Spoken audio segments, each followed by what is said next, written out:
Nakikita ko na yung ugali. Siyempre, nakakatawa kasi dun sa gym na yun.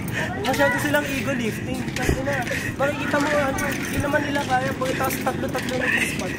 Oo, tapos, alam mo? Nakikita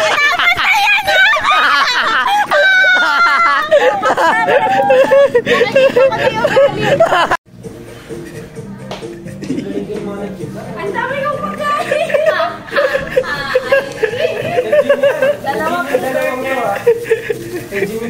Ito vlogger. Ilan yung binigay sa'yo ni Manong? Ilan yan? Sabi niya sa akin, 25 na lang para sa'yo. Kano para sa akin? Ano ba? Naniniwala lang ako sa 3 months rule pero kaya ko mag-move on ng 3 days. Wow! Hindi just have to accept those things. Pagkatapos okay ka na? Hindi naman sa okay, pero yung progress kasi na mahalin mo yung sarili mo after mong masaktan, yun yung the best key. Kasi parang reality check. Oo. Kahit mas masakit pag kunwari yung, hindi masakit pag cheating eh. Hindi masakit pag cheating kasi may rason bakit kayo nag-iwalay. Mas masakit pag kunwari, ang relasyon niya napagod lang, nasawa lang. Ibig sabihin, Ganun ka eh. kababa ka. Bakit ako? Yes, sir. Like, ako yung napagod kasi lagi ako yung parang. Alam mo, hindi ka napapagod kapag mahal mo. Ano ba, Jim, pinag-usapan dapat natin, tayo na pala sa pag-ibig. Okay lang yan. Pag-usapan yun, Jimmy, hawak-hawak mo ganyan. Baka konsensya ka lang. Kaya huwag na. Pag siyempre, pinag-usapan natin, Jimmy, baka hindi mo na inimitin. Ano na sabi ko sa'yo, ayoko po talaga pumayag. Gusto ko ma-maintain ko lang yung katawan ko. Sige, kumain ka, tapos mag-gym ka lang.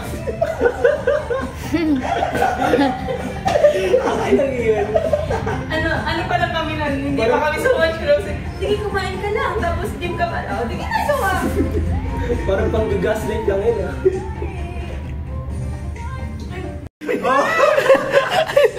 Sige, zoom pa.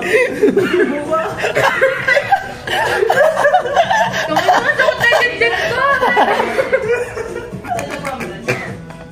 Ano naman yung dad? Ay, hindi mo na naman ako! Lockdown pala. Tama na. Dad, daw makainom mo.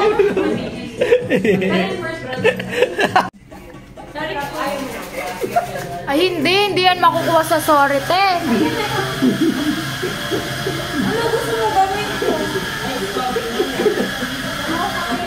For you. Ikaw na nga, sa sinabihan na kita kilala ng pinaka. Siyo ka ba nagsabi na huwag sabihin sa akin? Sige na. Pero alala ko.